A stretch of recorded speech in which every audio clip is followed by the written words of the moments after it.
नमस्कार. तर आज आपण लांबी आणि वजन याविषयी माहिती घेऊया.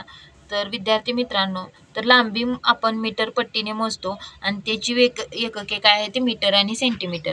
आणि वजन आपण कशानं मोजतो? वजनाची जी साधने असतात त्यानं मोजतो.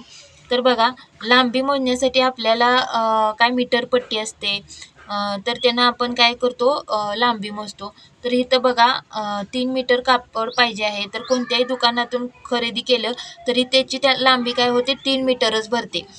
तर पहा, इथं लांबी मोजण्याचं साधन काय आहे तर मीटरपट्टी. मीटरपट्टीची लांबी 1 मीटर असते आणि मीटर हे लांबी मोजण्याचं प्रमाणित एकक आहे.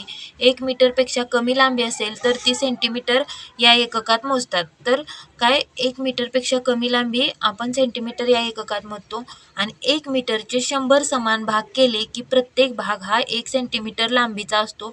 तर हेच गणित भाषेमध्ये 1 मीटर म्हणजे 100 सेंटीमीटर हे आपल्याला काय करायचं आहे, ट्रान्सफॉर्मेशन लक्षात ठेवायचं आहे. आणि 100 सेंटीमीटर म्हणजेच 1 मीटर. अशा पद्धतीने हे दोन्ही व्हाईस वर्सा आपल्याला काय करायचं आहे, लक्षात ठेवायचं आहे. 1 मीटर म्हणजे 100 सेंटीमीटर किंवा 100 सेंटीमीटर म्हणजे 1 मीटर. म्हणजेच एका मीटरचे 100 भाग म्हणजेच काय असते तर 1 सेंटीमीटर असतं.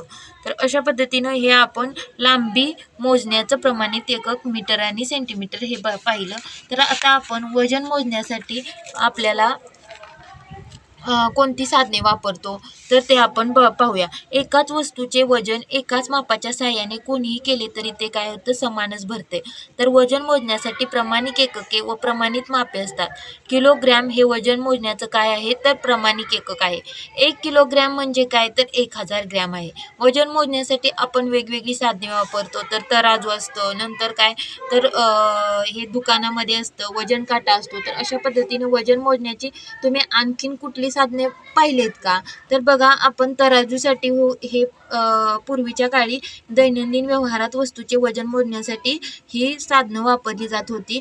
तर बघा, काय तर ह्याचं आपल्याला काय करायचं आहे, हे 10 ग्रॅम आहे, हे 20 ग्रॅम आहे, 50 ग्रॅम आहे, 100 ग्रॅमचं वजन आहे, 200 ग्रॅमचं वजन आहे, 500 ग्रॅमचं वजन आहे, तर 1 किलोग्रॅमचं वजन आहे. तर आपल्याला ट्रान्सफॉर्मेशन लक्षात ठेवायचं आहे. 1 किलोग्रॅम म्हणजे काय आहे, 1000 ग्रॅम. तर हे ट्रान्सफॉर्मेशन आपण लक्षात ठेवणं गरजेचं आहे. 1 किलोग्रॅम म्हणजे 1000 ग्रॅम. तर अशा पद्धतीनं आपण काय करू शकतो, हे दैनंदिन वापरासाठी आपण वजनासाठी ही एकके ग्रॅम आणि किलोग्रॅम ही एकके आपण वापरतो. तर आपण दुकानामध्ये जरी गेलो तर आपल्याला हे व्यवहारामध्ये वजन अगदी ॲक्युरेट आपण पाहून वस्तू विकत घेतो. तर अशा पद्धतीने